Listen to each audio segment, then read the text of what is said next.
안녕하십니까. 커말9 필기 강사 고노석입니다. 2013년 1회 스프레드시트 일반 기출문제 풀이를 시작을 하겠습니다. 스프레드시트 일반 문제 설명드리겠습니다. 자, 다음 중 시나리오에 대한 설명으로 옳지 않은 것은 이런 것들은 각각을 암기하기보다도 시나리오를 기능을 직접 여러분들이 한번 그 기능을 한번 수행을 해 보셔야 돼요. 그죠? 그래야만 개념을 알 수가 있는 겁니다. 문제는 얼마든지 응용을 해서 나올 수가 있는 거예요. 그죠? 자, 1번 보시면 시나리오 관리자에서 시나리오를 삭제하면 시나리오 요약 보고서에 해당 시나리오도 자동적으로 삭제가 된다. 강의 중에 말씀을 드렸는데, 자, 이와 같은 이제 워크시트가 있습니다. 워크시트가 있으면은 데이터베이스 일반의 값을 현재 30점이지만은 이 값을 80점 뭐 증가시킬 수도 있고요. 10점으로 감소시킬 수도 있겠죠. 그때의 평균 값이 어떻게 바뀌느냐라는 것이 시나리오를 사용하는 이유가 되는 겁니다. 그래서 물론 평균을 구하는 이 53이란 이 결과가 그냥 수치로 해서 이렇게 입력되어서는 안 되겠죠. 자, 이 평균이라는 이 값은요, 이 데이터들을 이용한 수식으로 입력이 반드시 되어 있어야만 서로 연결이 될 겁니다. 자, 그럼 제가 한번 보여드리겠습니다. 자, 시나리오 작성 한번 해보죠. 자, 데이터베이스 일반의 값을요, 시나리오를 한번 적용을 해보겠습니다. 자, 데이터에 가서 가상 분석에 가시면 시나리오 관리자 있습니다. 자, 추가하도록 하고요. 시나리오 이름은 증가라고 하겠습니다. 증가하시고 변경 셀, 자, 이의 두 번째 셀 데이터베이스 일반의 값을 변경을 해서 평균값이 어떻게 바뀌는지 볼 겁니다. 그래서 이 두 번째 셀 그대로 두시면 되고, 자, 확인 버튼 누르시고, 자, 변경 셀은 자, 현재 30점인데 자, 80점으로 증가를 해볼 겁니다. 자, 확인 버튼 누르시고요. 자, 증가라고 이렇게 시나리오가 만들어졌습니다. 그래서 데이터베이스 일반이 30점에서 80점으로 변경을 했을 때 평균의 값이 반드시 이제 바뀌게 되겠죠. 그러면 이 바뀌는 값이 얼마로 바뀌는 것인지 여러분들이 아실 수가 있는 겁니다. 그래서 요약에 가서 시나리오 요약을 선택을 해서 시나리오 요약 보고서를 이렇게 확인을 하실 수가 있습니다. 그래서 현재는 30점이지만은 80점으로 바뀌었을 때 그때의 평균의 값은 70점으로 바뀌게 된다.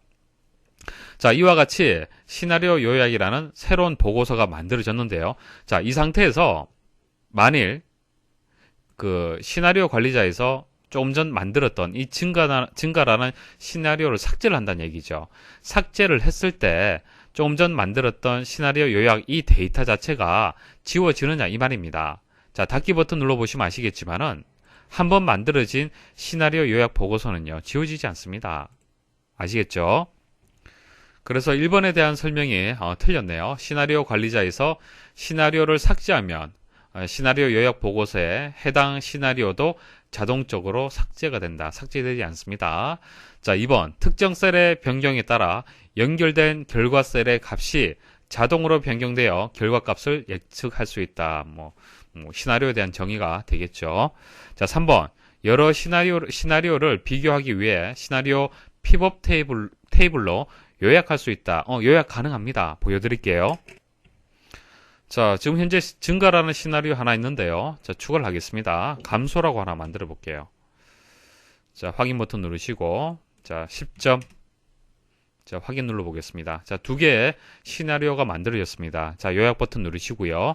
시나리오 픽업 테이블 보고서를 선택을 하겠습니다. 그리고 확인 버튼 누르겠습니다. 자, 누르시면은 이렇게 이제 픽업 테이블 형태로 해서 만들어집니다. 그래서 감소하고 증가가 되었을 때 값이 어떻게 바뀌는지 간단하게 표시가 되죠.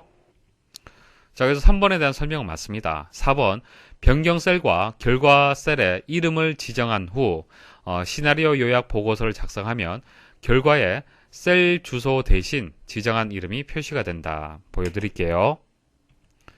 자, 셀에 그 이름을 지정하지 않으면요, 변경 셀 그리고 결과 셀에 이렇게 셀 주소가 이렇게 표시가 됩니다. 여기에다가 이름이 표시가 될 수 있도록 한번 해볼게요.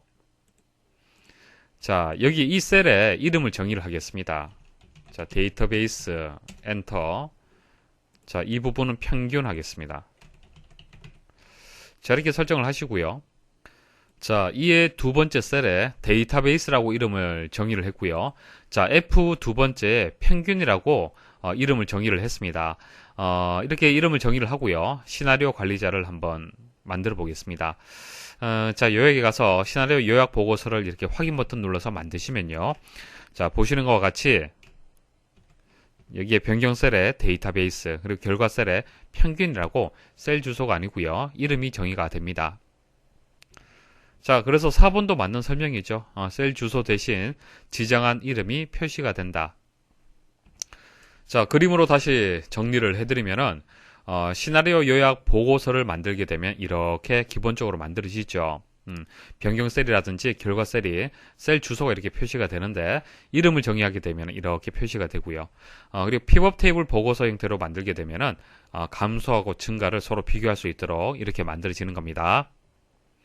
다음 중 항목의 구성비를 표현하는 데 적합한 차트인 원형 차트 및 도넛형 차트에 대한 설명으로 옳지 않은 것은 원형 같은 경우에는 자, 왼쪽에 이렇게 성적표가 나와 있잖아요. 자, 국어, 영어, 수학이라고 이렇게 계열이 있는데요.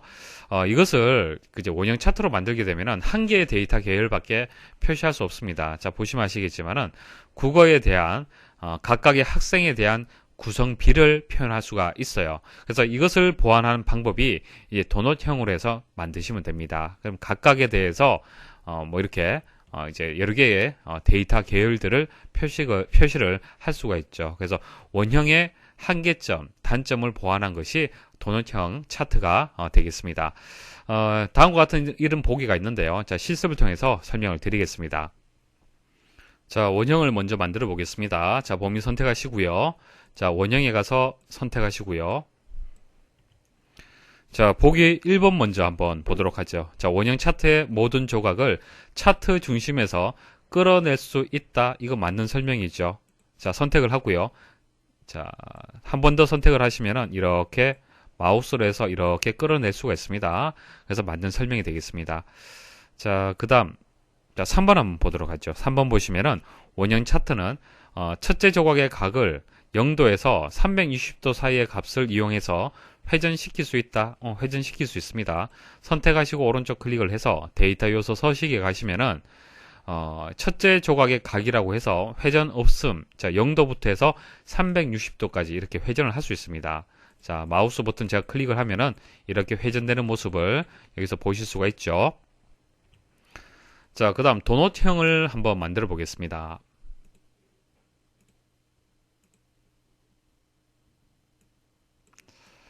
자, 이렇게 만들고요. 자, 원형 차트는 금방 제가 보여드렸다시피 0도에서 360도 사이에 이제 각을 줄 수가 있죠. 회전시킬 수 있습니다. 근데 3번에서 도넛형 같은 경우에는 안 된다라고 회전시킬 수 없다라고 설명이 나오는데 아닙니다. 오른쪽 클릭을 해보시면은 자, 여기도 마찬가지예요. 첫째 조각의 각을 설정할 수 있도록 이렇게 메뉴가 지원이 됩니다. 그래서 클릭을 하게 되면은 자, 뒤에 자, 회전이 되죠. 그리고 구멍의 크기도 이렇게 조절도 할 수 있어요. 자, 구멍의 크기는 10%에서 자, 10%에서 크게는 90%까지 이렇게 설정을 할 수 있습니다. 그래서 4번에 대한 설명도 이제 맞고요. 4번에 대한 설명 맞고 3번에 대한 설명에서 도넛형에 대한 설명 자체가 틀렸습니다. 자, 정리를 해드리면은 1번은 맞죠. 차트를 중심으로 해서 끌어낼 수 있다 맞고요. 2번 도넛형의 차트는 원형 차트와 마찬가지로 전체에 대한 각 부분의 구성비를 보여주지만 데이터 계열이 2개 이상 포함될 수 있다는 점이 다르다. 뭐 금방 말씀을 드렸고요. 그래서 2번도 맞고 4번도 맞고 3번에서 도넛형에 대한 설명이 틀렸습니다. 다음 워크시트에서 A열의 사원 코드 중 첫 문자가 A면은 50, B면은 40, C면은 30에 기말 수당을 지급하고자 할 때 수식으로 옳은 것은 자, 여기 보시면은 사원 코드가 이렇게 입력이 되어 있습니다. 자, 이게 A열이 되겠죠. 자, A열에 있는 이 사원 코드를 가지고요. 기말 수당을 구할 겁니다. 자, 기말 수당을 구하는데 사원 코드의 값에 따라서 기말 수당이 달라진다는 얘기죠. 그 조건이 첫 문자가 A면은 어떻게 되고 B면은 어떻게 되고 C면은 어떻게 된다라고 나와 있습니다. 그러니까 중요한 것은 사원 코드 전체가 중요한 것이 아니고요. 자, 이 첫 번째 문자. 자, 첫 번째 문자가 중요하다는 얘기죠. 그래서 사원 코드에서 첫 번째 문자를 추출할 수 있는 함수가 일단 필요합니다. 그게 레프트 함수가 되겠습니다. 자, 레프트 함수를 이용을 하면은 자, 대상이 되는 거. 예를 들어서 여기서는 A 두 번째 셀이겠죠. A 두 번째 셀. 자, 대상 들어오고요. 자, 그 다음 레프트 함수는 왼쪽에서 추출을 하는 겁니다. 왼쪽에서 몇 개 문자를 추출하는 겁니까? 한 개죠. 자, 그럼 이렇게 주시면 돼요. 이렇게 주시면은 첫 번째 문자를 추출을 할 수가 있습니다. 그래서 보기에 보시면은 write 함수가 들어왔는데 write 함수는 해당 사항이 없죠. 레프트 함수를 이렇게 이용을 해야 됩니다. 그래서 1번 아니면 3번이 되겠네요. 자, 일단 레프트 함수를 이용을 해야 된다는 거 일단 기억을 하셔야 되고요. 자, 그 다음 if 조건문을 처리하기 위해서는 if문을 이용을 해야겠죠. 자, if문을 이용을 하는데요. 조건이 몇 개입니까? 자, 조건이 3개죠. 자, 만일 조건이 2가지라면은 if문은 하나만 필요합니다. 자, 3개면은 if문이 2개 필요해요. 만일 이 문제가 A면은 50이고 A가 아니면은 뭐 40이다 이런 식으로 조건이 주어졌잖아요. 그죠? 자, 이렇게 조건이 주어졌을 때는 if문 이용을 해서 레프트 함수 이용을 해서 A냐라고 조건 판단하죠. 자, 여기서부터 여기까지 조건이 되고요. 그 다음 두 번째 인수는 이 조건을 만족했을 때의 값 50 입력하면 되고요. 그 다음 뒤에는 자, 이거 생각하지 마시고요. 뒤에는 그냥 40이라고 입력하면 되는 거예요. 이렇게 닫아버리면 되는 겁니다. 그러니까 if라는 함수는 인수가 3개가 들어갑니다. 조건 들어가고요. true일 때, false일 때. 그래서 A냐 조건 판단하고 A면은 50 아니면은 40. 자, 이렇게 조건이 2가지일 때는 간단하게 if문 하나로 처리가 되지만은 이 문제는 조건이 3개가 되기 때문에 중첩해서 if문을 이용을 해야 됩니다. 자, 하나하나 한번 처리를 해보죠. 일단 처음 시작하는 이 부분은 동일합니다. 조건은 동일해요. 그대로 입력하시면 되고. 자, A면 어떻게 한다? 50이잖아요. 그죠? 일단 하나 처리합시다. 자, 50이다. 좋습니다. 자, 그 다음 뒤에 false인 경우가 이렇게 중첩해서 들어가줘야 될 겁니다. 자, 근데 if문이 하나 또 더 필요하겠죠? 왜? 조건이 2개로 나뉘잖아요. 그죠? 자, 그래서 if 해서 조건은 이렇게 줍니다. A가 아니고 이제 B냐고 묻는 거예요. B냐고 물어서 이 B라는 값과 동일하다. 그러면 true일 때는 40, false일 때는 30이라고 주는 겁니다. 자, 어떻게 중첩되는지 아시겠습니까? 자, if문이 2개 들어올 때는 조건을 3개를 처리를 할 수가 있습니다. 첫 번째 조건을 처리할 수 있는 조건 딱 들어가 주고요. 자, true일 때 값 그대로 넣어주시면 되고요. 그 다음 뒤에 false가 들어가는 위치에다가 다시 if문을 이용을 해서 두 번째 조건을 처리를 해줘야 돼요. 자, 그게 40이냐? false면은 30이 되는 거겠죠. 자, C에 대한 조건은 그냥 false 위치에다가 30 값을 넣어주면 되는 겁니다. 그래서 정답은 1번이 되겠습니다. 자, 3번이 틀린 이유는요. 여기 보면은 문자를 작은 따옴표로 묶었죠. 작은 따옴표로 묶었습니다. 자, 문자는요. 큰 따옴표로 이렇게 묶어주셔야 돼요. 이것은 오류가 발생을 합니다. 다음 중 엑셀의 데이터 입력에 관한 설명으로 옳지 않은 것은 자, 이런 내용들은 한번 실습을 하는 것이 오래 기억이 됩니다. 자, 1번 보기부터 보도록 하겠습니다. 한 셀에 여러 줄로 데이터를 입력하려면 Alt Enter를 누르면 된다. 자, 보통 우리가 데이터를 입력하고요. 다음 줄에 입력을 할 때는 Enter 입력을 하죠. 자, 여기 권이라고 입력을 했고요. 자, 여기서 Enter를 입력하면은 다음 셀로 이동이 됩니다. 근데 이것은 한 셀에 여러 줄로 입력을 한다고 얘기를 했습니다. 자, 그래서 여기서 Enter 입력하지 마시고 Alt 누르시고요. Enter 한번 눌러 보십시오. 그럼 셀 내에서 강제적으로 줄이 바뀌게 되는 겁니다. 자, 이런 식으로 입력을 하는 것이죠. 자, 그래서 1번은 맞는 설명이고요. 2번 데이터 입력 도중 입력을 취소하려면 ESC 키나 빠른 실행 도구 모음의 취소 버튼을 클릭을 한다. 자, 여러분은 데이터 쭉 입력을 하고 있어요. 자, 입력을 하다가 그 취소를 하고 싶을 때는 키보드에서 ESC 한번 눌러 보십시오. 자, 취소가 됐죠. 자, 그리고 빠른 실행 도구 모음은요, 위쪽에 있습니다. 자, 위쪽에 보시면은, 여기 입력 취소라고 있죠. 취소 버튼이 있습니다. 자, 이 취소 버튼을 눌러 보십시오. 자, 그래서 2번도 맞는 설명이고요. 3번은 보도록 하겠습니다. 자, 여러 셀에 동일한 내용을 입력하려면 해당 셀을 범위로 지정한 후 데이터를 입력하고 Shift 엔터를 누른다. 자, 여기에다가 이렇게 범위 선택을 했죠. 범위 선택을 하고요. 동일한 값을 입력을 해보도록 하겠습니다. 자, 이때 이제 범위 선택한 이 셀에 동일한 값을 입력을 하려면은 이제 Shift 엔터가 아니고요. 컨트롤 키 누르고요. 그리고 엔터 한번 눌러 보십시오. 그러면은 동일한 값이 선택된 범위 전체에 동시에 입력이 됩니다. 그래서 Shift가 아니고 컨트롤이 맞겠습니다. 그래서 3번이 정답이 되겠네요. 자, 4번 특정 부분을 범위로 지정한 후 데이터를 입력하고 엔터를 누르면 셀 포인터가 지정한 범위 안에서만 이동한다. 자, 이게 무슨 뜻이냐면은 보세요. 자, 범위를 여기까지만 선택을 했습니다. 자, 이 상태에서 엔터키 한번 눌러 보십시오. 자, 엔터키를 눌러 보시면요. 이 선택한 이 범위를 벗어나지를 않습니다. 만일 그냥 여기서 엔터를 입력을 하잖아요. 엔터를 입력하면은 자, 행의 숫자를 보시면 아시겠지만 계속 바뀌죠. 자, 여기서 한번 엔터 입력해 볼게요. 자, 바뀌죠. 바뀌는데 범위 선택을 하고 엔터 한번 눌러 보십시오. 자, 눌러 보시면 이 범위 내에서 위치가 이동이 되는 겁니다. 자, 그래서 4번에 대한 설명 맞습니다. 다음 설명하는 차트의 종류로 옳은 것은, 자, 보기에 나와 있는 차트 종류들 키워드만 간단하게 말씀을 드리겠습니다. 강의 중에 다 말씀을 드렸고요.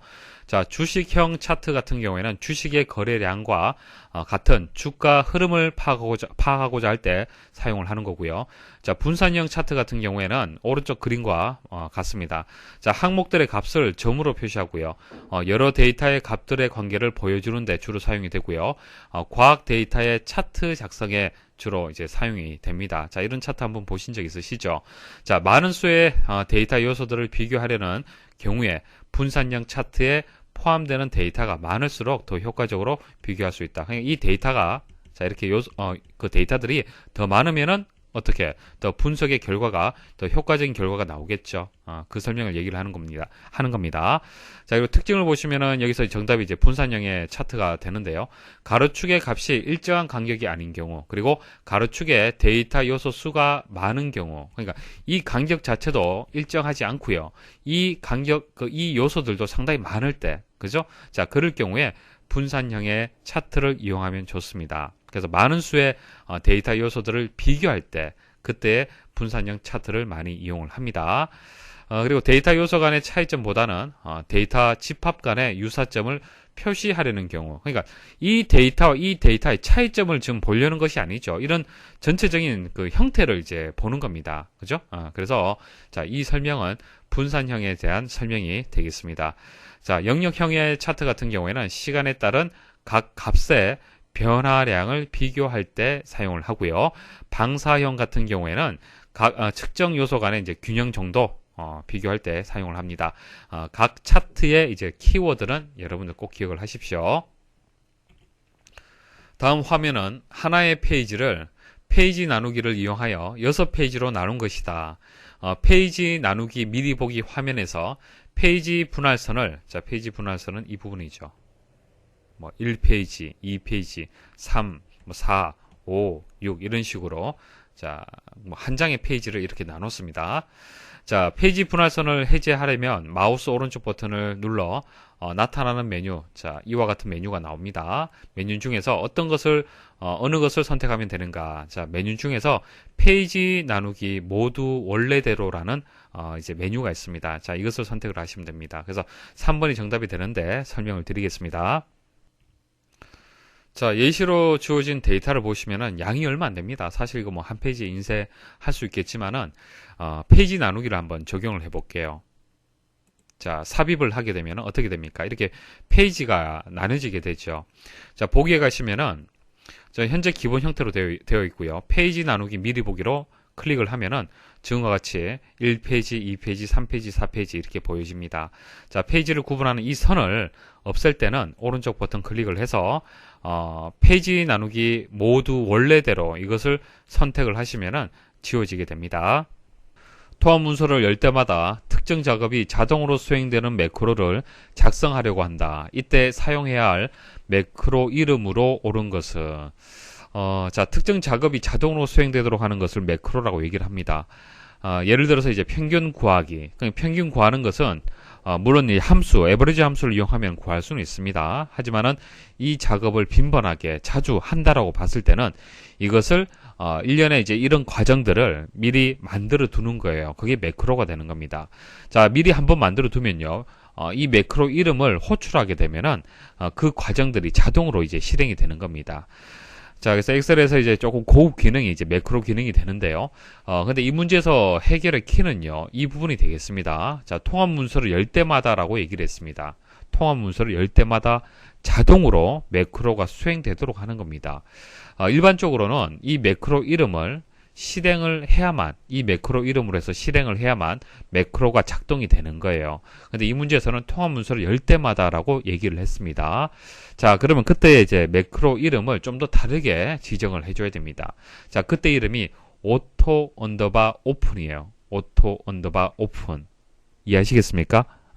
그래서 매크로 이름에서는 공백을 입력을 못 합니다. 그래서 공백을 대신해서 보통, 자, 언더바, 자, 밑줄을 보통 입력을 합니다. 그래서 오토 한 칸 띄우고 오픈이라는 의미로 해석을 하시면 되겠습니다. 그러니까 자동으로 오픈된다는 뜻이죠. 자동으로. 자, 그런 뜻으로 암기를 하시면 되겠습니다. 다음 중 피벗 테이블에 대한 설명으로 옳지 않은 것은, 자, 보기 하나하나 설명을 드리겠습니다. 자, 피벗 테이블의 필요성, 개념을 먼저 간단하게 말씀을 드리겠습니다. 자, 왼쪽에 표 형태로 이렇게 데이터가 입력이 되어 있죠. 보통 우리는 1차적으로 데이터를 이렇게 입력을 합니다. 자, 이름, 지역, 전공, 컴퓨터 일반의 점수, 이렇게 데이터를 입력을 합니다.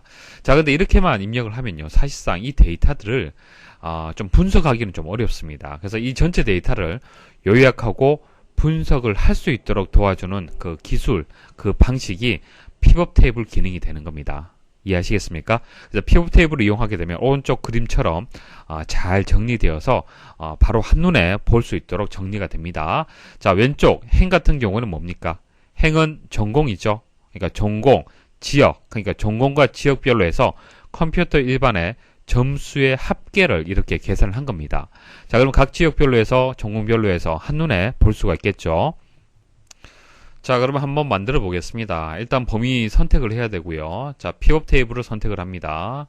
자, 피벗 테이블을 만들 수가 있고 피벗 차트를 만들 수가 있습니다. 일단 탭을 만들도록 하겠습니다. 자, 탭을 만들게 되면 분석할 데이터를 선택하십시오라고 나오고요. 두 가지 방식이 있습니다. 지금처럼 범위, 표를 선택을 하는 방법이 있고요. 다른 방법은 외부 데이터의 원본을 이용하는 방법이 있습니다. 그러니까 엑셀 다른 파일이라든지 액세스 데이터베이스 파일이라든지 외부에 있는 데이터를 가지고 와서 피벗 테이블로 또 만들 수도 있습니다. 그리고 아래쪽에 보시면은 넣을 위치인데요. 새 워크시트에 만들 수도 있고 현재 기존 워크시트에 넣을 수도 있습니다. 자, 새 워크시트를 한번 선택을 해 보겠습니다. 자, 선택을 하면요. 조금 전 데이터가 입력된 시트는 시트 5번째 여기고요. 자, 시트 1이라고 해서 만들어졌고요. 오른쪽에 보시면은 필드, 조금 전 이름, 지역, 전공, 컴퓨터 일반이 이렇게 나와 있습니다. 자, 이것을 클릭을 해서 아래쪽에 적당한 위치에 이동을 해주시면 됩니다. 자, 행은 뭐였죠? 행은 전공이었죠. 그리고 열은 뭐였습니까? 열은 지역이었잖아요. 그죠? 자, 거기에 맞춰서 적당하게 위치를 바꿔주시면 됩니다. 자, 전공, 자, 행 레이블로 해서 클릭하고 드래그 하시면 됩니다. 자, 지역, 열 레이블. 그 다음, 보고서 필터는 컴퓨터 일반. 자, 지금 컴퓨터 일반에 대한 보고서가 되기 때문에 컴퓨터 일반 선택을 하시면 되고요. 자, 그래 이제 값 영역에 일단 데이터를 또 입력을 할 수가 있는데요. 자, 컴퓨터 일반의 값을 이렇게 입력을 하겠습니다. 자, 왼쪽에 보시면은 자, 이 표가 요약돼서 분석된 결과를 바로 보실 수가 있습니다. 자, 이렇게 해서 이제 행과 열을 적당하게 여러분들 위치 잡아 주시면 돼요. 물론 자, 이것은 이렇게 바뀔 수도 있겠죠. 자, 이렇게 바꾸어서 여러분들이 원하는 형태에서 얼마든지 바꿀 수가 있습니다. 자, 그리고 여기서 자, 보고서 필터는요. 보세요. 여기서 클릭을 해서 현재 모두 선택이 되어 있기 때문에 그렇고요. 만약 10점짜리만 보겠다, 40점짜리만 보겠다, 이런 식으로 선택을 또 해서 내용을 바꿀 수도 있습니다. 자, 그다음 픽업 차트 한번 만들어 보겠습니다. 자, 클릭을 해서 동일합니다. 자, 확인 버튼 누르시면 되고요. 조금 전처럼 자, 축, 뭐 범례, 값 영역 이렇게 나와 있는데요. 좀 전 우리가 만들었던 것처럼 이렇게 위치를 이동을 해주시면 돼요. 위치 이동을 해주시면은 이렇게 차트가 만들어집니다. 자, 이렇게 차트가 만들어지는데 이 차트는 일반적인 차트가 아닙니다. 그러니까 삽입에 가서 보통 우리가 이렇게 차트 만들잖아요, 그죠? 자, 이렇게 만든 게 아니죠. 픽업 차트를 만든 겁니다. 그래서 픽업 차트는요, 픽업 테이블에 있는 이 값, 자, 이 값으로 만들어진 거예요. 자, 픽업 테이블을 가지고 픽업 차트가 같이 만들어진 겁니다. 자, 그럼 이 원본 데이터가 이 차트에 지금 연결되어 있다라고 보셔야 되고요. 만일 이 원본 데이터를 삭제를 한번 해볼게요. 자, 삭제를 하게 되면요, 차트는 그대로 남아 있습니다. 차트는 일반 차트로 해서 그대로 유지가 됩니다. 자, 보기 보도록 하겠습니다. 1번 픽업 차트 보고서는 픽업 테이블 보고서를 만들지 않고는 만들 수 없으며, 이거 맞습니다.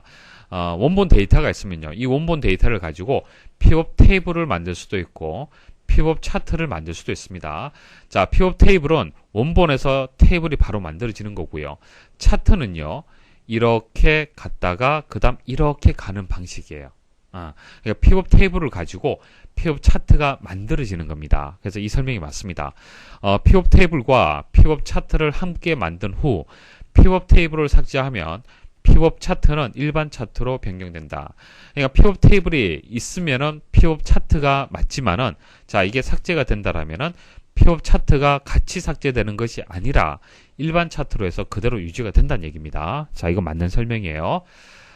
자, 픽업 테이블 보고서에서 필드 단추를 다른 열이나 행의 위치로 끌어다 놓으면 데이터 표시 형식이 달라진다. 자, 조금 전 제가 마우스로 클릭을 해서 행으로 둔 것을 열로 이동하고 왔다 갔다 이동하는 것을 보여드렸죠. 그래서 다른 열이나 행으로 끌어서 위치를 바꿔줄 수가 있습니다. 자, 그때 그 필드의 어떤 형식에 따라서 데이터의 표시 형식은 달라지게 될 겁니다. 그래서 2번은 맞는 설명이고요. 3번 픽업 테이블 보고서는 엑셀에서 작성된 데이터를 대상으로 새로운 대화형 테이블을 만드는 데 사용하며 외부 액세스 데이터베이스에서 만들어진 데이터는 호환되지 않으므로 사용할 수 없다. 자, 여기서 잘 보십시오. 액세스 데이터베이스에서 만들어진 데이터는 호환되지 않는다라고 되어 있잖아요. 아닙니다. 엑셀하고 액세스는 호환이 됩니다. 둘 다 MS사에서 만든 데이터를 처리하기 위한 그런 프로그램이잖아요. 그죠? 그래서 데이터베이스는 호환이 된다라고 설명을 해야 되는데 잘못 설명을 했습니다. 그래서 외부 데이터 원본 사용을 선택을 하게 되면 물론 엑셀 목록, 자, 여기서 엑셀 목록 선택할 수가 있고요. 뭐 그 외에 데이터베이스라든지 외부 데이터 그리고 다른 픽업 테이블 등 데이터를 사용해서 만들 수가 있습니다. 그래서 이 설명 호환되지 않는다라는 설명이 틀렸습니다. 4번 픽업 테이블 보고서를 이용하면 가장 유용하고 관심 있는 하위 데이터 집합에 대해 필터, 정렬, 그룹, 조건부 서식을 적용하여 원하는 정보만 강조할 수 있다. 자, 보세요. 자, 픽업 테이블 도구에 보면 옵션에 보시면은 정렬이 있죠. 자, 정렬이 활성화되어 있다는 것은 정렬할 수 있다는 뜻입니다. 자, 그다음 그룹 선택, 해제, 그룹 설정도 가능합니다.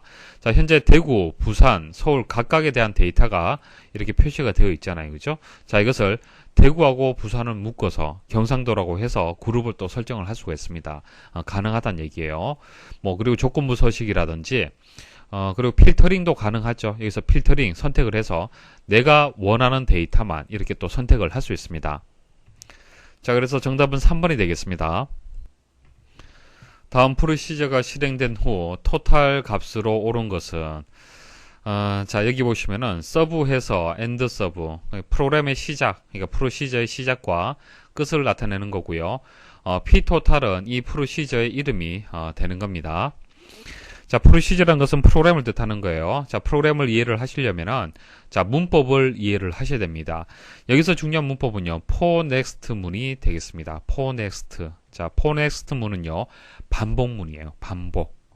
자, 여기 for next 안에 있는 이 처리문 있죠. 자, 이 처리문을 반복을 하는데요. 여기 횟수가 지정이 되어 있습니다. 자, 이 횟수만큼 반복이 되는 거고요. 반복이 될 때마다 토탈의 값은 우변에 있는 값을 좌변에 대입을 하기 때문에 계속 값이 바뀌게 될 겁니다. 자, 바뀌는 이유는 j 값이 처음에는 1이지만 계속 증가가 되기 때문에 그래요. 자, 자세히 말씀을 드리겠습니다. 자, 일단 기본 형태를 여러분들이 아셔야 됩니다. 자, for next문은요, for, to, step, next로 되어 있습니다. 자, for 다음에 들어오는 것은요, 반복이 되는 변수값 j 값 하고요. 그 다음 시작되는 값이 같이 입력이 됩니다. 자, 닫을 때 for next문으로 해서 닫을 때도 j로 닫히죠. 그래서 이 변수의 값이 1이다 라는 것을 의미를 합니다. 자, 1에서 시작을 하고요. 자, to 10이라고 되어 있죠. 자, j가 10이 될 때까지 반복을 한다라는 그런 의미가 되겠습니다. 자, 스텝 3이라고 되어 있죠. 자, 스텝 3은요, 3씩 증가가 된다는 얘기예요. 자, 결과적으로 1에서 10까지 3씩 증가가 되는 for next 문을 얘기를 하는 겁니다. 이해하시겠죠? 그리고 만약 스텝의 값이 이렇게 생략되는 경우가 있어요. 자, 생략되는 경우는 1씩 증가가 된다는 의미를 가지고 있습니다. 자, 한번 생각을 해보죠. 이거 반복되는 횟수에 따라서 그 아래쪽에 이제 처리문이 수행이 될 건데요. 잘 이해를 하셔야 됩니다. 차근차근 잘 따라오십시오. 자, 제일 첫 번째 한번 반복을 했을 때의 값을 한번 추적을 해보죠. 일단 j 값은 1이 되겠죠. 자, 첫 번째 반복을 할 때 j 값은 1입니다.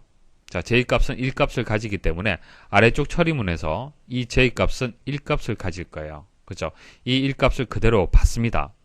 자, 그 다음 토탈에 있는 값에다가 더하라는 뜻이죠. 자, 토탈의 값은 얼마인지 모르죠. 일단 시작이 될 때는 0입니다. 자, 0 더하기 1은 얼마예요? 1이죠. 자, 우변의 값을 좌변에 대입을 하는 겁니다. 그래서 반복 횟수가 1일 때 j는 1이 되고 토탈 값은 1이 되는 겁니다. 자, 그 다음 다시 이렇게 또 반복이 돼요. 그럼 j 값은 얼마가 되겠습니까? 자, j 값은 3이 플러스가 되기 때문에 4가 돼요. 자, 그럼 이게 4가 된다는 뜻이죠. 자, 조금 전 토탈 값이 얼마였습니까? 1이죠. 1 더하기 4. 그러면 현재 토탈 값은 5가 되는 겁니다. 됐죠? 자, 또 반복을 합니다. 그럼 j 값이 얼마가 돼요? 7이 되죠. 자, 3을 플러스를 했기 때문에 7이 되고요. 그러면은 이게 j 값이 7이 되고 조금 전 토탈의 값은 5가 되었기 때문에 이것은 12가 됩니다. 됐죠? 자, 또 반복을 합니다. 그럼 j 값이 얼마가 돼요? 자, j 값이 이제 10이 되었죠. 자, j 값이 10이 되고요. 7에서 3을 플러스 했기 때문에 10이 되잖아요. 그죠? 10까지 반복이 되는 거예요. 10까지는 괜찮습니다. 자, 10이 되고 이전의 토탈 값은 12였습니다. 그럼 현재 토탈 값이 얼마예요? 22가 되겠죠. 자, 그 다음 또 반복하려고 j 값을 증가를 시키니까 그 다음 j 값은 13이 되죠. 10까지 반복을 하라고 했기 때문에 더 이상 반복되지 않습니다. 여기서 스탑 되는 거예요. 됐습니까? 자, 포문이 어떻게 작동이 되는지 아셔야 됩니다. 자, 우리가 찾고자 하는 것은 토탈 값이죠. 토탈 값은 이제 22가 이제 정답이 되는 겁니다. 자, 그런데 여기까지만 수행을 하면요. 자, 이 토탈 값이 얼마인지 알 수가 없습니다. 알 수가 없어요. 컴퓨터 내부적으로 저장이 되기 때문에 여러분들 화면으로 볼 수가 없습니다. 자, 화면으로 보시려면 이와 같은 메시지 박스 형태로 해서 보시면 되겠죠. 자, 메시지 박스를 이용을 해서 이 값을 이제 출력을 해라 라는 그런 뜻이 되는 겁니다. 그래서 문자는 큰 따옴표로 해서 이렇게 묶어 주셔야 되고요. 자, 이렇게 묶어 주시는 겁니다. 총하고 입니다는 고정되는 문자가 되기 때문에 이렇게 묶어 주시고, 토탈 값은 계속 바뀔 수가 있는 변수잖아요. 그죠?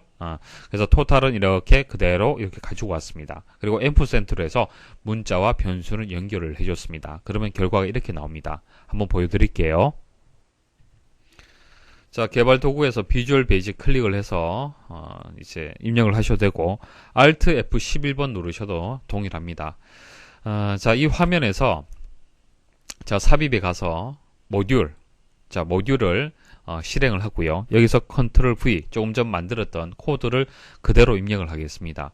자, 그리고 여기서 실행 버튼 누르셔도 됩니다. 실행 버튼 누르시면 바로 이렇게 실행이 되죠. 다음 중 워크시트의 셀 구분선을 그대로 인쇄하기 위한 설정 방법으로 옳은 것은? 자, 실습을 통해서 말씀을 드리겠습니다. 자, 보통 이렇게 데이터가 입력이 되면요. 인쇄를 하게 되면은 이 데이터만 인쇄가 되는 겁니다. 맞습니까? 데이터만 인쇄가 되는 게 맞죠.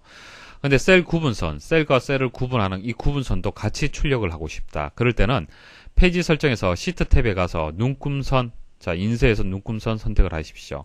자, 그리고 확인 버튼 누르시면은 이제 이 눈금선도 같이 인쇄가 되는 겁니다.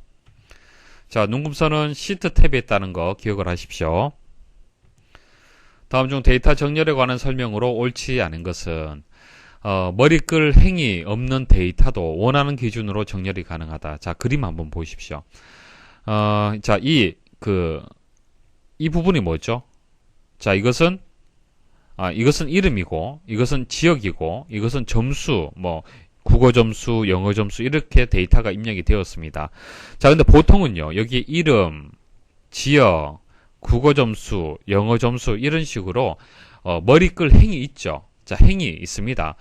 데이터의 제일 위쪽에 머리끌 행이 보통 입력이 되어 있습니다. 자, 근데 이 보기는요, 입력이 되지 않았죠. 자, 이렇게 입력되지 않고 실제 데이터들만 이렇게 입력이 되어 있는데, 자, 이런 경우에도 정렬이 되냐라는 뜻입니다. 자, 정렬 가능합니다. 이 범위 선택을 하고요. 정렬 기준에서, 머리끌 행은 없지만은, 열을 기준에서 정렬을 하면 되겠죠. 그래서 열 A, 열 B, 열 C 이런 식으로. 그러니까 이름, 지역은 없지만은 열 A, 열 B로 해서 정렬이 가능하다는 뜻입니다. 그래서 1번은 맞는 얘기예요. 자, 2번. 영문자의 경우 대소문자를 구분하여 정렬할 수 있으며 오름차순으로 정렬하면 소문자가 우선순위를 갖는다. 자, 정렬 순서 반드시 알고 계셔야 됩니다. 반드시 알고 계셔야 돼요. 기준이 내림차순이 있고 오름차순이 있잖아요. 그죠? 일단 내림차순, 위에서 아래로 계단을 내려오는 순서를 한번 연상을 하시면은 오름차순은 반대로 생각을 하시면 돼요. 자, 제일 위쪽 가장 중요한 게 뭐죠? 한글이죠. 영문보다 중요한 것이 한글이잖아요. 그죠? 그래서 제일 먼저 한글이 들어온다. 한글이 제일 우선이 되는 겁니다. 자, 그 다음 영문이 들어오는데 대문자가 있고 소문자가 있잖아요. 그때 대문자, 영문 대문자, 그 다음 영문 소문자, 그 다음 특수문자, 숫자, 공백 순서예요. 됐죠? 이거 암기하시면 되겠습니다. 한글, 그 다음 영문, 특수문자. 그러니까 문자가 먼저 들어와요. 그 다음 숫자, 그리고 공백. 자, 빈셀. 자, 공백과 이제 빈셀, 이런 것들은 정렬 순서가 내림차순이 되었던 오름차순이 되었던 항상 마지막이에요. 이게 오름차순이 된다 그래서 이게 앞으로 이제 우선순위가 올라가는 것은 아닙니다. 자, 꼭 기억을 하셔야 되고, 자, 추가로 오류값이라든지 논리값이 있죠. 이것은 한글 앞쪽에 이렇게 위치한다는 거 일단 추가적으로 기억을 부탁을 드리겠습니다.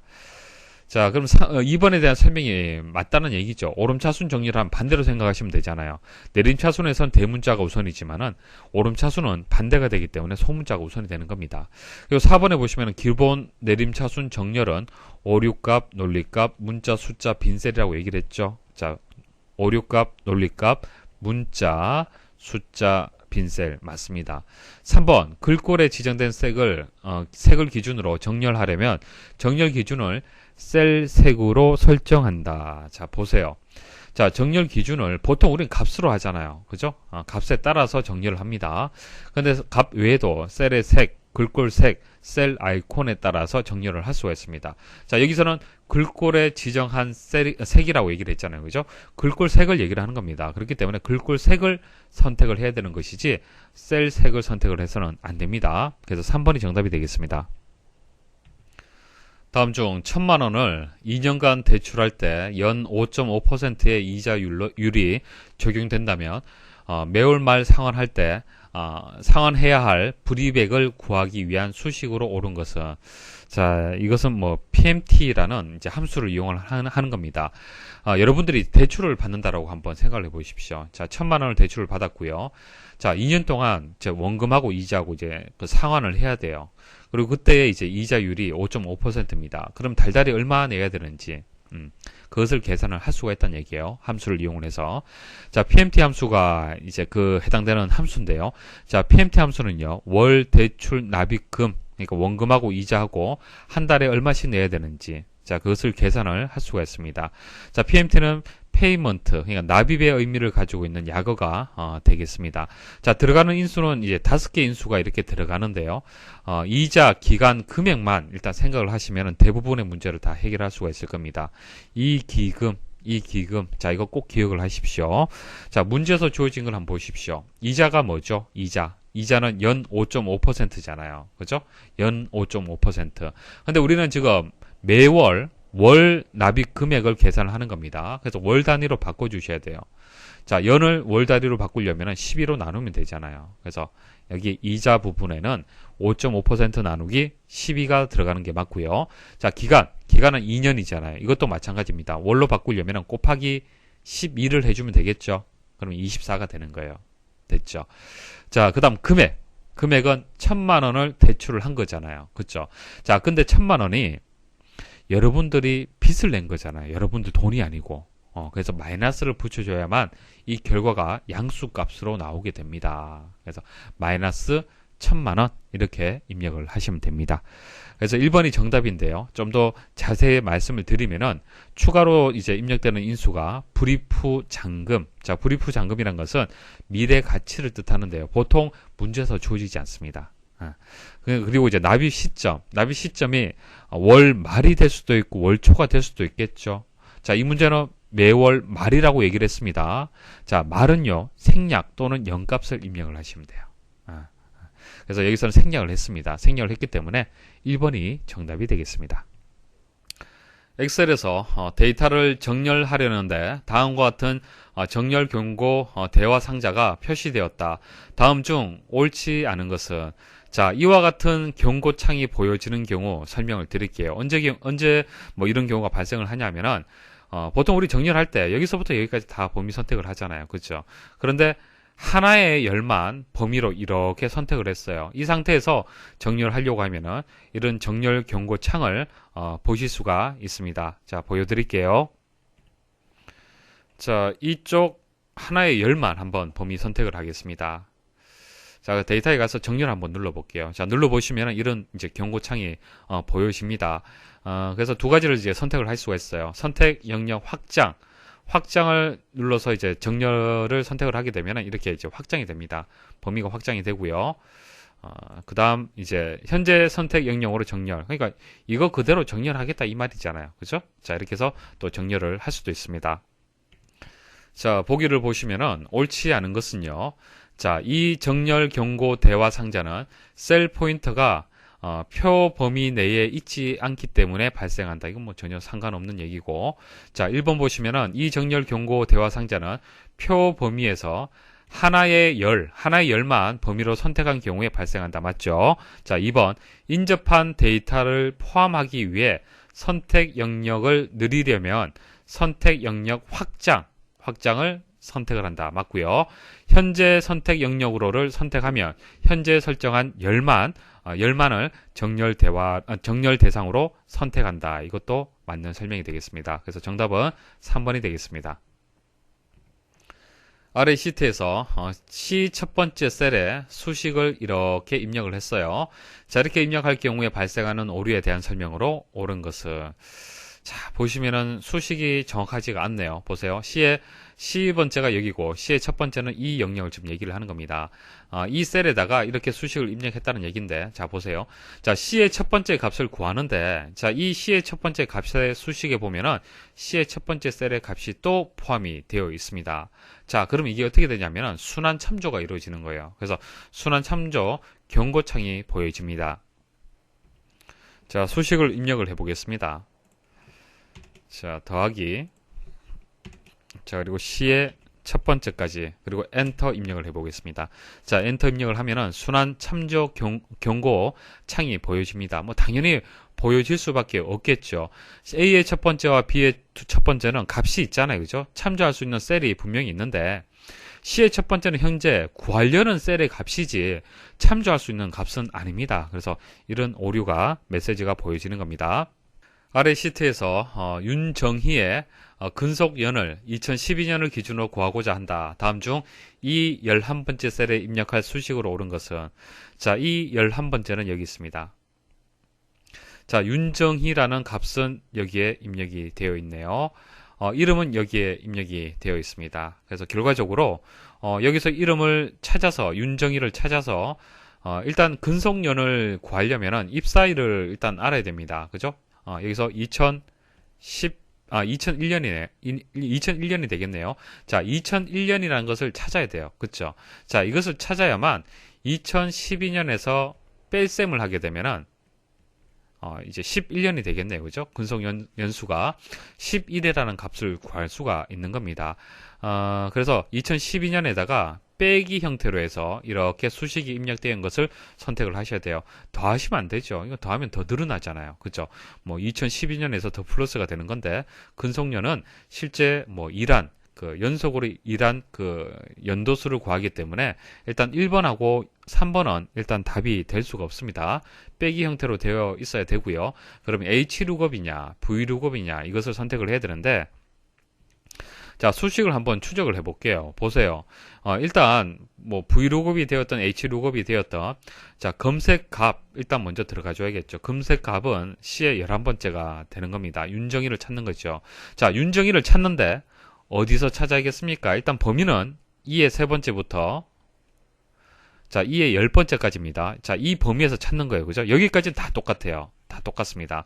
자, 그런데 그 다음에 들어오는 이 2라는 값의 의미가 V룩업이냐 H룩업이냐에 따라서 틀립니다. V룩업은 범위의 첫 번째 열, 범위가 여기서부터 여기까지잖아요. 그죠? 첫 번째 열에서 찾는 거잖아요. 그렇죠? V룩업은. 근데 H룩업은 첫 번째 행에서 찾는 거지 않습니까? 우리가 원하는 것은 첫 번째 열에서 윤정이란 값을 찾아야 되는 거잖아요. 그렇죠? 그래서 V룩업을 사용을 하셔야 되는 겁니다. 자, 그래서 V룩업을 사용한 4번이 이제 정답이 되겠습니다. 다음 중 작성된 매크로를 실행하는 방법으로 옳지 않은 것은? 자, 실습으로 설명을 드릴게요. 매크로 기록을 누르게 되면 매크로 기록 대화 상자가 나오죠. 이때 매크로 이름을 정의를 할 수가 있고요. 그리고 바로와 키를 이렇게 만들 수가 있습니다. 그리고 확인 버튼 한번 눌러 볼게요. 자, 다른 키 한번 입력을 해 볼게요. 자, 이렇게 만들었습니다. 그리고 기록 중지. 자, 뭐 어떤 작업을 했다라고 가정을 하고 기록 중지 누르겠습니다. 이제 이렇게 누르게 되면 이제 매크로가 만들어진 거예요. 자, 매크로가 만들어졌는데, 자, 만들어지고 난 뒤에 매크로를 실행하는 방법이 크게 세 가지 방법이 있습니다. 자, 매크로 클릭을 하면 매크로 대화 상자가 나와요. 그럼 여기서 여러 가지 매크로 중에서 선택을 하고요. 실행 버튼 누르게 되면 해당 매크로가 실행이 됩니다. 그러니까 매크로 대화 상자에서 실행을 할 수가 있어요. 자, 이 방법이 있고, 그 다음에 컨트롤 B, 조금 전 바로와 키 입력을 했잖아요. 그죠? 컨트롤 B를 누르게 되면은 또 실행을 할 수가 있습니다.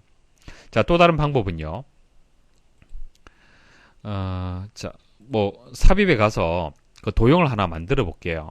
자, 도형을 하나 만들어서 이 도형에다가 매크로를 지정을 할 수가 있습니다. 지정하는 방법은요. 오른쪽 버튼 클릭하면은 매크로 지정 나오죠. 여기서 선택을 하시면 돼요. 뭐 통합 많이 선택을 했다. 그럼 통합 선택을 해서 확인 버튼 누르시면 됩니다.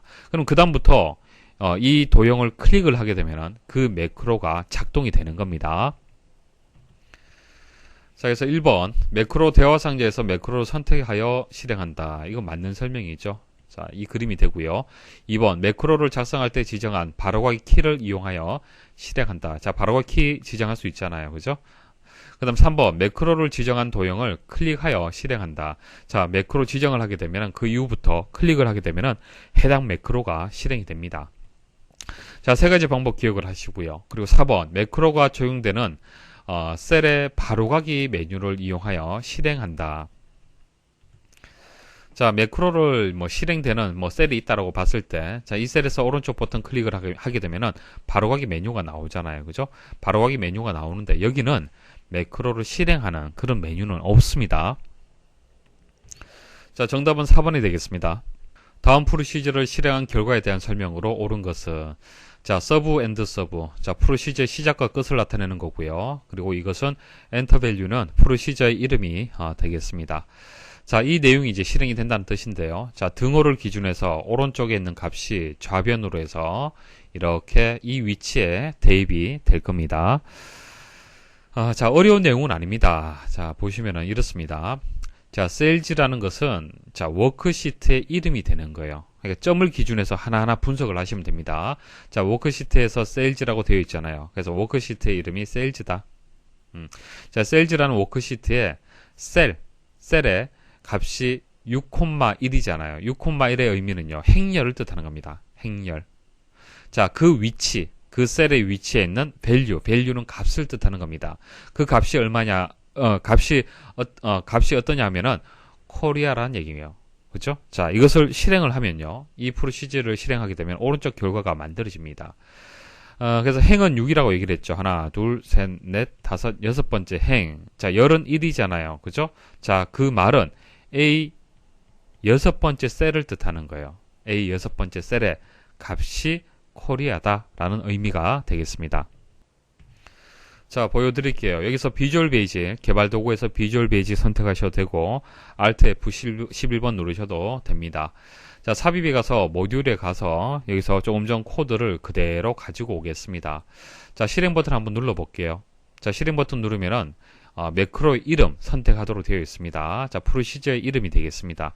엔터 밸류가 되겠죠. 자, 실행 버튼 누르시면 됩니다. 디버그에 가서 한번 수정을 해 볼게요. 자, 잘못된 내용이 있네요. 자, 보세요. 세일즈라는 그 워크시트가 있습니까? 시트 1, 시트 2, 시트 3만 있잖아요. 그죠? 세일즈라는 워크시트가 없기 때문에 오류 메시지가 발생을 한 겁니다. 자, 그래서 이 시트를 세일즈라고 바꿔주도록 하겠습니다. 그리고 한번 실행을 해볼게요. 자, 엔터 밸류에서 실행 버튼 눌러보겠습니다. 자, 이제 제대로 입력이 되었네요. 다음 중 3을 넣으면 화면에 3000이 입력되는 것처럼 일정한 소수점의 위치를 지정하여 입력을 빠르게 하기 위한 방법으로 옳은 것은, 자, 이게 무슨 뜻이냐면은 3을 이제 워크시트에 입력을 하잖아요. 그러면 3000의 숫자가 보여지는 겁니다. 자, 3을 입력하고 엔터를 한번 입력해 보십시오. 뭐 당연히 3이 보여지는 게 맞잖아요. 그죠? 자, 여기서 3000으로 보여지게 하려면은 오피스 단추 누르시고 엑셀 옵션에 가서 자, 고급에 가시면은 편집 옵션이 있습니다. 편집 옵션에 가시면은 자, 소수점 자동 삽입이라는 것이 있습니다. 자, 여기서 마이너스 3을 선택을 하고요. 확인 버튼 누르겠습니다. 3 입력하고 엔터 입력을 해볼게요. 어떻게 되었습니까? 3000으로 보여지죠. 그래서 정답은 2번입니다. 엑셀 옵션에서 고급에서 소수점 자동 삽입 이 부분에서 이제 위치를 지정을 해주면 됩니다. 자, 3의 값이 3000으로 표시가 될 때 그때는 마이너스 3을 입력을 했죠. 자, 그럼 3을 입력을 했을 때 0.3으로 표시가 되려면은 소수점 첫째 자리로 표시가 되려면은 그때는 소수점의 위치의 값이 1이 돼야겠죠. 소수점 위치의 값이 1. 그러니까 소수 첫째 자리로 표시가 된다는 뜻입니다. 그래서 소수점을 기준해서 오른쪽에 이렇게 이동이 되면서 소수 첫째 자리, 둘째 자리, 셋째 자리 이렇게 입력이 될 때는 양수 값을 입력을 해주시면 되고요. 그다음 왼쪽 소수점을 기준해서 왼쪽으로 정수 위치로 해서 값을 만들어 주시려면은 마이너스가 됩니다. 그러니까 이게 플러스가 되고 이게 마이너스가 되는 거예요. 그러니까 이것은 소수점의 위치를 입력을 하는 거기 때문에 소수점 위치가 마이너스가 된다는 것은 양수를 뜻하는 겁니다. 그래서 마이너스 3은요, 공 3개가 붙는 거예요. 다음 중 한자와 특수문자 입력에 대한 설명으로 옳지 않은 것은, 자, 특수문자 입력은 반드시 여러분들 알고 계셔야 됩니다. 자, 특수문자 입력하는 방법은요, 한글의 자음을 입력을 하고 한자 키를 누르게 되면은 그 목록이 나옵니다. 자, 키보드는 영문이 아니고 한글 일단 선택이 되어 있어야 되고요. 자, 자음을 한번 눌러 보십시오. 자, 그리고 한자 키 한번 눌러 보십시오. 누르시면은 미음에 따른 그때 특수 문자가 이렇게 표시가 됩니다. 자, 표시가 되고 여러분들이 선택을 해서 입력을 할 수 있습니다. 자, 미음일 때 모양하고 또 다릅니다. 그죠? 다른 것을 입력을 하면은, 자, 니은 입력하게 되면은 니은은 또 특수 문자가 또 다르죠. 자, 이렇게 해서 한글 자음에 따라서 화면에 이제 표시되는 특수 문자가 다릅니다. 자, 그리고 한자를 입력하는 방법은 이것도 뭐 간단하죠. 이제 한자의 음을 입력을 하고요. 그리고 한자 키 눌러 보시면은 음이 이제 같은 이제 한자의 종류들이 쭉 나옵니다. 여기서 선택을 하시면 됩니다. 자, 보기 보시면은 1번 한글 자음 중 하나를 입력한 후 한자키를 누르면 화면 하단에 특수 문자 목록이 표시가 된다. 자, 이건 맞는 뜻이죠. 한글 자음하고 한자의 조합이 되는 겁니다. 특수 문자는 꼭 기억을 하십시오. 모음이 아닙니다. 자음이에요. 자, 2번 국과 같이 한자의 음이 되는 글자를 한 글자를 입력한 후 한자키를 누르면 화면 하단에 해당 글자에 대한 한자 목록이 표시가 된다. 이것은 한자 한번 입력해 보신 분들은 다 아실 거고요. 3번 한글 모음을 입력한 후. 자, 설명 틀렸어요. 그죠? 자, 모음을 입력한 후 한자키를 이용하면 그리스 문자를 편리하게 사용할 수 있다. 모음은 안 됩니다. 모음은 안 돼요. 자, 4번 한자 자음에 따라 화면 하단에 표시되는 특수 문자가 다르다. 그러니까 기역, 니은, 디귿 다 다릅니다. 다음 중 아래의 빈칸 기역과 니은에 들어갈 내용으로 옳은 것은 기역과 니은은 엑셀의 연산이나 기타 기능에 상관없이 사용자에게 셀에 입력된 데이터의 추가 정보를 제공하기 위해서 사용하는 것이다. 셀의 데이터를 삭제할 때 기역은 함께 삭제되지 않으며 니은은 함께 삭제된다. 그러니까 둘 다 기역하고 니은하고 데이터의 추가 정보를 이제 제공하는 그런 기능이 이제 공통점으로 가지고 있는데 차이점은 삭제를 했을 때, 그러니까 셀에 있는 데이터를 삭제를 했을 때 기역 같은 경우에는 삭제되지 않고요. 니은은 함께 삭제가 된다는 뜻입니다. 자, 일단 정답을 말씀을 드리고 실습해서 보여드릴게요. 일단 기역은요, 메모입니다. 메모. 자, 메모. 자, 셀 선택하고 오른쪽 버튼 클릭을 하면 메모 삽입 나오죠. 여기서 메모를 이렇게 입력을 할 수가 있습니다. 자, 메모가 입력된 것은 이렇게 보면은 그 오른쪽 상단에 빨간색으로 표시가 되어 있죠. 그리고 마우스 올리시면은 메모 내용을 보실 수가 있습니다. 자, 한번 그 셀의 내용을 한번 지워 볼게요. 자, 딜리트 키를 이용해서 지웠습니다. 지웠는데도 메모는 삭제되지 않죠. 그러니까 메모는요, 여기 데이터의 종속적인 개념이 아닙니다. 종속적인 개념이 아닙니다. 그래서 이제 데이터를 지운다 하더라도 이제 메모는 유지가 된다는 거 기억을 하십시오. 자, 그다음 그 윗줄을 한번 제가 입력을 해 볼게요. 자, 기사 퍼스트라고 입력을 했고요. 자, 윗줄을 입력하는 방법은요. 자, 홈에 글꼴에 가시면은 그 윗줄을 입력할 수 있는 그 기능이 있습니다. 자, 윗줄 편집에 가서 이렇게 입력을 했다라고 가정을 할게요. 그리고 엔터 입력을 하겠습니다. 자, 이렇게 입력하게 되면은 자, 해당 데이터에 그 위쪽에 윗줄가 입력이 되었는데 지금 표시가 안 되죠. 표시가 안 되는 것은 이제 윗줄 필드 표시라는 부분이 체크가 되지 않아서 그렇습니다. 그러면 위쪽에 이렇게 윗줄가 표시가 되고요. 데이터를 한번 지워 볼게요. 자, 지우면은 윗줄도 같이 삭제가 됩니다.